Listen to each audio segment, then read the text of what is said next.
প্রিয় দর্শক, ঐক্য.com.bd সংবাদপত্রে বাংলাদেশ অনুষ্ঠান থেকে আমি রেজানুর রহমান আপনাদেরকে স্বাগত জানাচ্ছি। বিভিন্ন জাতীয় দৈনিকে প্রকাশিত খবরের বিশ্লেষণ নিয়ে আমাদের আজকের এই অনুষ্ঠানে অতিথি হিসেবে উপস্থিত আছেন ঢাকা সাংবাদিক ইউনিয়নের সভাপতি, দৈনিক যায় যায় দিনের বার্তা সম্পাদক সোহেল হায়দার চৌধুরী। কেমন আছেন? আছি ভালো।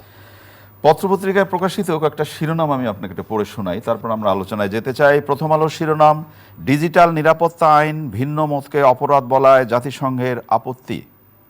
বিএনপিকে ভোটে আনার প্রয়োজন দেখছে আওয়ামী লীগ। বিএনপির পদযাত্রা আজ, জেলায় জেলায় সমাবেশ করবে যুবলীগও।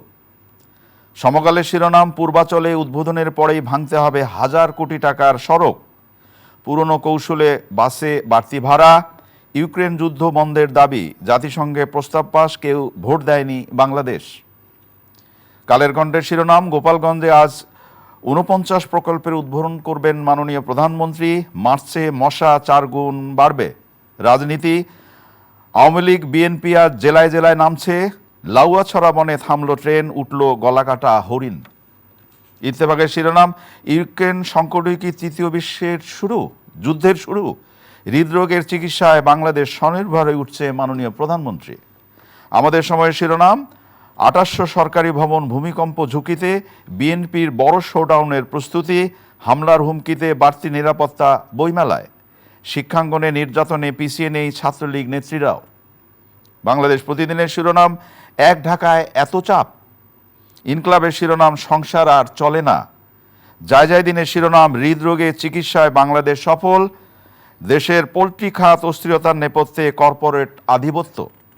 মানব জমিনের শিরোনাম, মেহমানরা তৎপর, রাজনীতি পুরনো ছকে নাকি নয়া দৃশ্যপট। সময়ের আলোর শিরোনাম, 10 মাসে কয় মাস আন্দোলন। দেশ রূপান্তরের শিরোনাম, শাসন শাস্তিতেও দমে না ছাত্রলীগ। প্রতিদিনের বাংলাদেশের শিরোনাম, কাউন্সিলরদের গায়ে ময়লার গন্ধ। শিরোনামটি পড়ে খুব অবাক লাগলো যে কাউন্সিলরদের গায়েও ময়লার গন্ধ। আমরা হয়তো আলোচনা করব, সম্ভবত গোসল করেন আর কি, আমরা আলোচনা করব যদি সময় পাই, কিন্তু তার আগে একটু রাজনীতি নিয়ে আলোচনা করতে চাই। প্রথম আলো শিরোনাম যেটা হয়েছে যে বিএনপিকে ভোটে আনার প্রয়োজন দেখছে আওয়ামী লীগ, আবার একই দিনে আজকে হয়েছে যে জেলায় জেলায় সমাবেশ হবে, যুবলীগও সমাবেশ করবে। কিন্তু আমার প্রশ্নটা হচ্ছে যে এই যে ভোটে আনার কথা বলা হচ্ছে এবং সব কিছু মিলে যে রাজনৈতিক আন্দোলনটা হচ্ছে, এটা কি বলে, মানে কি, মানে ভবিষ্যৎটা কি বলে? দেখুন, আপনি যদি গত কিছুদিনের রাজনৈতিক কর্মকাণ্ড বাংলাদেশকে নিয়ে যদি বিশ্বের বিভিন্ন দেশের কর্মকাণ্ডগুলো বিশ্লেষণ করেন, তাহলে দেখবেন যে এক ধরনের বার্তা কিন্তু দেয়া হচ্ছে। সেই বার্তাটি হলো যে আগামী নির্বাচন যাতে অংশগ্রহণমূলক হয়, এবং সরকার পক্ষ থেকেও কিন্তু বারবার বলা হচ্ছে আগামী নির্বাচন অবাধ, সুষ্ঠু এবং নিরপেক্ষ হবে। যদিও আমরা মাত্র 2 দিন আগে প্রধান নির্বাচন কমিশনার যেটি বললেন যে এই যে পরস্পর বিরোধী অবস্থান আগামী নির্বাচন নিয়ে, তাতে পরিস্থিতি বিপজ্জনক দিকে যাচ্ছে, যদিও তিনি সেটি বলেছেন। মূল যে বিষয়টি হলো, বাংলাদেশে প্রধানতম বড় দুটি দল আওয়ামী লীগ এবং বিএনপি। আওয়ামী লীগের জন্ম কিভাবে সেটি আপনি জানেন, একেবারেই জনগণের সারি থেকে উঠে আসা একটি দল। বিএনপির জন্ম ক্যান্টনমেন্টে হয়েছে, কিন্তু সময়ের ব্যবধানে বিএনপির যে জনপ্রিয়তা সেটিকে উপেক্ষা করার কিন্তু কোনো সুযোগ নেই। বাংলাদেশে হয় আওয়ামী লীগ, বিকল্প হিসেবে মানুষ বিএনপি ভাবে। এটি বাংলাদেশের দীর্ঘদিন যাবত হয়ে আসছে, বিশেষ করে 1975 সালে জাতির পিতাকে নির্মমভাবে হত্যা করার পর। এখন সেই জায়গাটিতে কিন্তু মানুষের পারসেপশন কি, সেটিও কিন্তু সরকারকে এখন ভাবতে হচ্ছে। এবং সরকার বলছে আন্দোলনে আছে, মাঠে আছে, বিএনপিকে নানাভাবে মোকাবেলা করার চেষ্টা করছে, কিন্তু সরকার আগামী নির্বাচনটি, যেটি বিগত 2টি নির্বাচন নিয়ে অনেক ধরনের ব্যাখ্যা বিশ্লেষণ করা যায়, কিন্তু একেবারে শেষ পর্যায়ে এসে বলা যায় যে বিগত 2টি নির্বাচনে বিএনপি না আসায় কিছুটা হলেও প্রশ্নবিদ্ধ হয়েছে নির্বাচন। একেবারে যে আসেনি বিএনপি, কারণ আপনি তো খেলতেই আসেননি। আপনি বারবার বলছেন যে আমার জন্য এই লেভেল প্লেয়িং ফিল্ড চাই। আপনি তো খেলতে আসেননি, খেলতে না আসে লেভেল প্লেয়িং ফিল্ড দাবি করেন কি করে? কিন্তু তারপরেও দায়টা কোনো না কোনোভাবে সরকারের কাঁধে বা আওয়ামী লীগের কাঁধে পড়েছে। সেই জায়গায় দাঁড়িয়ে এবার আওয়ামী লীগ যে চেষ্টাটি করবে যে আগামী নির্বাচনে যাতে বিএনপি আসে, এবং সেজন্য অনেকগুলো কৌশল আছে। এবং এটি আমরা সম্প্রতি ব্রাহ্মণবাড়িয়ে যে ইলেকশনটি হয়েছে, আপনি জানেন যে উকিল আব্দুল সত্তার, যিনি বিএনপির একজন খুব পুরনো নেতা ছিলেন এবং দীর্ঘদিন যাবৎ তিনি বিএনপির সংসদ সদস্য ছিলেন, তিনি স্বতন্ত্র করেছেন। এটি একটি কৌশল যে যারা নির্বাচন করতে চায়, বিএনপি যদি নির্বাচন না দেয় তাহলে তারা অনেকেই পদত্যাগ করে স্বতন্ত্র আসবে, এবং এটিও এক ধরনের বার্তা বাইরে যাবে যে বিএনপি নির্বাচনে যেতে চায়নি বলে এরা স্বতন্ত্র আছে। আবার আরেকটি কথা বাতাসে ভেসে বেড়াচ্ছে যে 70 থেকে 80টি আসন নিয়ে একটি দর কষাকষি হতে পারে সরকারের সঙ্গে। মানে সামনে তো অনেক কিছু হ্যাঁ, ঘটবে। এমন কথাও আছে যে খুব শিগগিরই হয়তো আগামী মার্চ এপ্রিলে হয়তো 2-1 মাসের মধ্যে হয়তো আওয়ামী লীগ বিএনপির শীর্ষ নেতাদের একটি গ্রুপ বসবেন একসঙ্গে। এমন কথাও আছে যে আবার সেই স্যার নিনিয়ান বা পরবর্তীতে এই যে কিছুদিন আগে গতবার ইলেকশনের আগে যিনি এলেন, ওনার নামটি আমি এই মুহূর্তে আমার স্মরণে আসছে না, এমন কথাও আছে যে আবার হয়তো বিদেশি কোনো হস্তক্ষেপ শুরু হতে পারে। নানা ধরনের ইকুয়েশন আছে, এবং আপনি যদি দেখেন যে বাংলাদেশ এমন একটি দেশ যেই দেশের রাজনীতিতে কি হচ্ছে সেটি আমাদের দেশের একেবারেই শ্রমজীবী মানুষ যেমন চিন্তায় রাখে, তেমনি একেবারে উচ্চ না, পর্যায়ে একইভাবে মানব জমিনে যেটা হচ্ছে মেহমানরা তৎপর রাজনীতি পুরনো ছকে নাকি নয়া দৃশ্যপট, না এখনো বলা যাচ্ছে না। তবে একটা কিছু আগামী নির্বাচনের আগে একটা চেঞ্জ আসার সম্ভাবনা আছে, যে হয়তো সরকারি মহল থেকেও তারা যে এখন তো হচ্ছে যে আমার শক্তির লড়াইয়ের পরে আসলে হবেটা কি দেখা যাক। আমরা একটু সময়ের জন্য অপেক্ষা করি। একটু সমকালের একটি শিরোনাম নিয়ে আপনার সাথে একটু কথা বলতে চাই। আমি যখন রিপোর্টটা পড়লাম তখন আমার এই যে আমরা 300 ফিট বলি যেটা, যে সড়কটা, সেটা যদি এখন যাওয়া যায় তাহলে মনে হবে যে আরে আমার বাংলাদেশে এরকম একটি রাস্তা তৈরি হচ্ছে, অথবা আপনি এই যে আমাদের পদ্মা সেতু রাস্তায় যদি যাই তাহলে তখন মনে হয় যে তো বাংলাদেশ তো আসলেই মানে সগৌরবে এগিয়ে যাচ্ছে। কিন্তু আমেরিকা এবং চেন্নাইতে এই ধরনের রিপোর্ট আছে, এক্সপ্রেসওয়ে বলা হয়, বিশ্বের বিভিন্ন দেশে আছে, এগুলো এক্সপ্রেসওয়ের চেয়েও অনেক উন্নততর। যে আশঙ্কাটা আমি আপনাকে পড়ে শোনাচ্ছি, উদ্বোধনের পরপরই ভাঙতে হবে 1000 কোটি টাকা সড়ক। এখানে বলা হচ্ছে যে রাজধানীর কুড়িল থেকে কাঞ্চন ব্রিজ পর্যন্ত দৃষ্টিনন্দন অত্যাধুনিক 8 লেন পূর্বাচল সড়কটির কাজ শেষ পর্যায়ে। আগামী ডিসেম্বরের মধ্যে মাননীয় প্রধানমন্ত্রী যাতে উদ্বোধন করতে পারেন সেই লক্ষ্যে বাকি কাজগুলো জোরে সোরে সম্পন্ন করার চেষ্টা করছে রাজনীতি উন্নয়ন কর্তৃপক্ষ। কিন্তু জানা গেছে এই উদ্বোধনের পরপর এই সড়কটি ভেঙে ফেলতে হবে। ও মাই গড, কিভাবে? এটি যদি সাধারণ একজন মানুষ হয়, তিনি যে শব্দটি উচ্চারণ করতেন এই রিপোর্টটি পড়ার পরে, সেই শব্দটি আমরা বলতে পারছি না, কারণ আমরা ভদ্রলোক এবং ভদ্রতার কারণে এই টক শোতে বসেছি। একটি শব্দ আছে যে এটার সঙ্গে, এই প্রক্রিয়াগুলোর সঙ্গে কে জড়িত। মানে এখানে দেখেন আপনি মাননীয় প্রধানমন্ত্রী এটি উদ্বোধন করবেন, এটি, এবং এরপরে সেখানে আবার যাবে মেট্রো রেলের খুঁটি বসানো হবে। তা আপনি এটার মাধ্যমে প্রমাণিত হয় যে বাংলাদেশে উন্নয়ন প্রকল্পগুলোতে কি ধরনের সমন্বয়হীনতা কাজ করে। উন্নয়ন প্রকল্পগুলোতে সমন্বয়হীনতা আছে বা বিভিন্ন বিষয় আছে। আপনি দেখেন যে বাংলাদেশে, আপনি তো নিশ্চয়ই আরো 40 বছর ঢাকা শহরে আছেন, আমিও আছি, এই ওয়াসা খুঁড়ে যাচ্ছে, একটু পর টিএনটি খুঁড়ছে, একটু পর ডেসা খুঁড়ছে, একটু পরে সিটি কর্পোরেশন, যেটি কিন্তু মেয়র হানিফ সাহেব যখন মেয়র ছিলেন তিনি কিন্তু মেট্রোপলিটন গভর্নমেন্টের কথা বলেছিলেন, অথবা তিনি বলেছিলেন এই সেবা সংস্থাগুলোর মধ্যে একটা সমন্বয় থাকা দরকার। এই যে আপনি কোটি টাকা খরচ করে আপনি এটি করলেন, আপনি ভাঙবেন কেন? আগে কি করেছেন? মেট্রো রেলকে আজকে এসছে? মেট্রো রেল তো আরো আগে এসছে।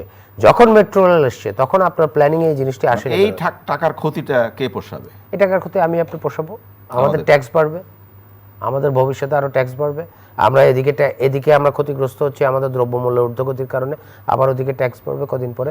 এখন এই যে আপনার আমাদেরকে যে টাকাগুলো দিল IMF, সেখানে যে প্রেসক্রিপশন দিয়েছে সেই প্রেসক্রিপশনের মধ্যে তো একটি আছে যে কর জাল বাড়াতে হবে। তো কর জালের মধ্যে আপনি আরো জোরালোভাবে ঢুকবো, দেব ভ্যাট, মানে চ্যাপটা হবে জনগণ, এদিকে ভ্যাট দেব, জিনিসপত্র কিনতে খাবার জিনিস কিনবো, এই কিনবো ভ্যাট দেব, আবার ওইদিকে ট্যাক্স দেব, আবার ওইদিকে নিজের যা ট্যাক্স দেওয়ার পরে, ট্যাক্স দেওয়া মানে আমাকে তো প্রাপ্তি দিতে হবে, আমি কি পাবো সেটা তো রাষ্ট্র আমাকে দিতে হবে, সেটিও পাবো না। বিশ্বের সব দেশেই ট্যাক্স মানুষ দেয় কেন? বিশ্বের যত দেশে মানুষ ট্যাক্স দিয়ে যায়, কিন্তু একটা পর্যায়ে সে রিটার্ন পায় রাষ্ট্রের কাছ থেকে। আমার চিকিৎসায় রিটার্ন নাই, আমার মৌলিক যে ইস্যুগুলো আছে, আমার 5টি মৌলিক চাহিদা রাষ্ট্রের কাছে আছে, সেই জায়গায় কি আমার রিটার্ন আছে? আমি চিকিৎসা ব্যয় আমার প্রচুর, আমার শিক্ষা ব্যয় প্রচুর, আমার অন্যান্য যে ব্যয় আছে, অন্ন, বস্ত্র, বাসস্থান, সব জায়গায় বাসস্থান চলে গেছে কর্পোরেট হাউসের কাছে। আমি চাইলে জায়গা নেই, আমার সরকারি কর্মকর্তা কর্মচারীদের জন্য বড় বড় ফ্ল্যাট হচ্ছে, আমার জন্য তো নেই।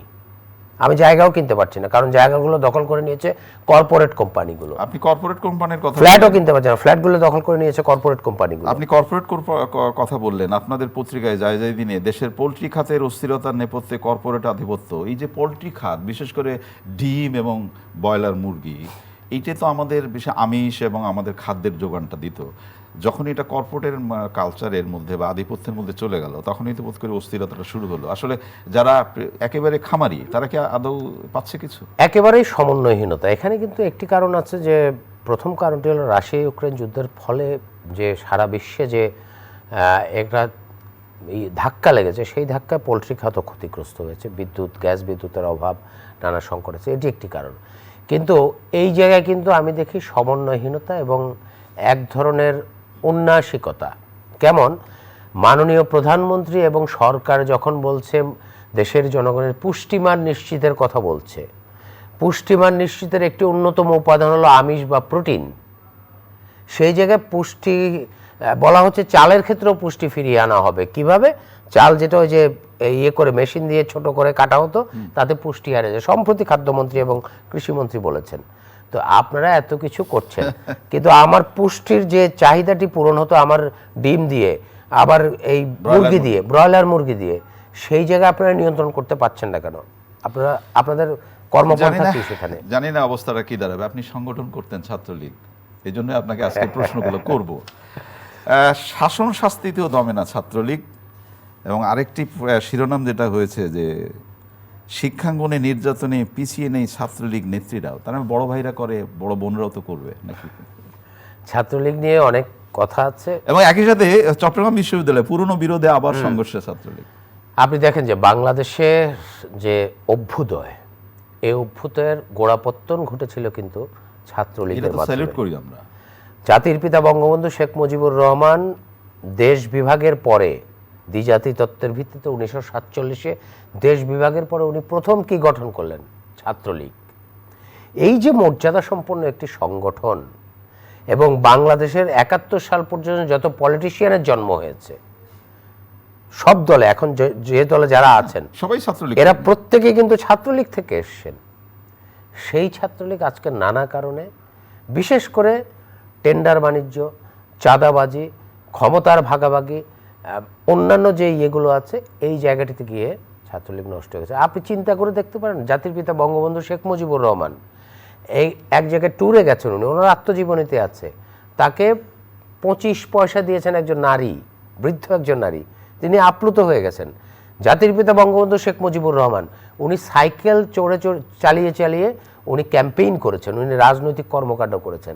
আর এখন আমাদের ছাত্রলীগের নেতা যারা আছেন, তাদের কারো 28 লাখ টাকার ঘড়ি শুনি, তাদের কারো পাজেরো গাড়ি শুনি। এই যে অবস্থাটি, এই অবক্ষয় আসলে একটি সামগ্রিকভাবে রাজনৈতিক নানা অস্থিরতার সুযোগ নিয়ে, রাজনৈতিক নানা মেরুকরণের সুযোগ নিয়ে, যে রাজনৈতিক ক্ষেত্রগুলোতে যে ধরনের অবক্ষয় এসছে, সেটির একটা বহিঃপ্রকাশ এখানে। আজকে ছাত্রলীগ আপনার চট্টগ্রাম বিশ্ববিদ্যালয়ে সংকট চলছে, রাজশাহী বিশ্ববিদ্যালয়, এবং ছাত্রলীগের বিরুদ্ধে আজকে শিক্ষকরাও দাঁড়িয়ে যাচ্ছে। কেন? এই ছাত্রলীগ বাংলাদেশের জন্মসূত্রের সঙ্গে জড়িয়ে আছে, এই আওয়ামী লীগ বাংলাদেশের জন্মসূত্রের সঙ্গে জড়িয়ে আছে। ছাত্রলীগ আওয়ামী লীগ ছাড়া বাংলাদেশের জন্ম হতো না। 1952 সালে আমাদের ভাষা আন্দোলনের সময় ছাত্রলীগ যুবলীগের যে ভূমিকা ছিল, এগুলো আমরা কেন ভুলে যাই? আমরা জানি না কি দাঁড়াবে। যারা এই সংগঠনটি পরিচালনা করেন নিশ্চয়ই খুব শীঘ্রই এ ব্যাপারে একটি সন্তোষজনক সিদ্ধান্ত নেবেন, আশা করি আমরা। প্রতিদিনের বাংলাদেশে একটি শিরোনাম হয়েছে, এই শিরোনামটি পড়ে আমি দুজনেই আমরা অনুষ্ঠানের আগে আলোচনা করছিলাম যে কাউন্সিলরদের গায়ে ময়লার গন্ধ। তো আপনি বলছিলেন যে গোসল টোসল করে না, এই জন্যই ময়লার গন্ধ। কিন্তু এখানে যেটা আমার কাছে এই রিপোর্টটা পড়ে মনে হয়েছে, তাহলে তো রাজধানীতে ময়লা থাকলে তো ভালো, তাহলে তো ব্যবসা করা যায়। তাহলে কি কাউন্সিলররা এই ময়লার বাণিজ্য করার জন্যই দৌড়াবেন, নাকি জনগণের বা এলাকার মানুষজনকে দেখবেন? কি মনে হয় আপনার কাছে? কাউন্সিলররা যুক্তরাষ্ট্রে বা যুক্তরাজ্যের দিকে যদি আপনি দেখেন, যুক্তরাজ্যের কাউন্সিলরদের সেখানেও কাউন্সিলর বলা হয়, তারা সার্বক্ষণিক জনগণের জন্য নিবেদিত, এলাকাবাসীর জন্য নিবেদিত থেকে দায়িত্ব পালন করছেন। মানুষ হিসেবে তাদের আর আমাদের কোনো পার্থক্য নেই। মানসিকতার দিক থেকে পার্থক্য আছে, আমাদের জীবন মানের দিক থেকে পার্থক্য আছে, কিন্তু তাকেও সৃষ্টিকর্তা তৈরি করেছেন, আমাকেও করেছেন। তিনিও মানুষের দায়িত্ব নিচ্ছেন, আমার কাউন্সিলররাও নিচ্ছেন, কিন্তু তারা কি যথাযথভাবে পালন করছেন? এই যে ময়লা, আপনি দেখবেন যে রাজধানীতে এখন একটি সিস্টেম আছে, ফ্ল্যাট থেকে বাড়ি থেকে ময়লা সংগ্রহ করে বিভিন্ন প্রতিষ্ঠানের মাধ্যমে, বিভিন্ন সামাজিক প্রতিষ্ঠান, বিভিন্ন এলাকার প্রতিষ্ঠান, তারা আবার এই ময়লাগুলো একটি জায়গায় ফেলে, বা তারা বিভিন্ন সাইকেল আছে, একটি বড় সাইকেল এটার সঙ্গে জড়িয়ে আছে। এতদিন সেই সাইকেলে যারা প্রকৃতভাবে ময়লা সংগ্রহ এবং ময়লা সেগুলো মানে এই প্রক্রিয়ার সঙ্গে যারা, আমরা যাদেরকে বলি যে সুইপার বা মেথর যাদেরকে বলি, যারা একটু ভিন্নভাবে আমরা বলি, তারা এর সঙ্গে জড়িয়েছিলেন বা তাদের সংশ্লিষ্টরা জড়িয়েছিলেন। এখন এখানে এসে ভদ্র মানুষরা জড়িয়েছেন, এখন এর সঙ্গে এসে ভদ্র মানুষেরা কাউন্সিলররা এসে জড়িয়েছেন। এবং যেমন আমার বাসায় আমাকে প্রতি মাসে 70 টাকা দিতে হয়। আমার এলাকায় ধরেন যদি 1000 আপনার বাসায় 70 টাকা দিতে কোনো হয়, আমি কোনো আবার বাসায় 500 150 টাকাও বলি। আমি নিকেতনে থাকি, আগে ছিল 300, এখন 400 টাকা দিতে হয়। হ্যাঁ, এবং সব জায়গায় দাম বেড়েছে, এবং এটি সব জায়গায় হচ্ছে।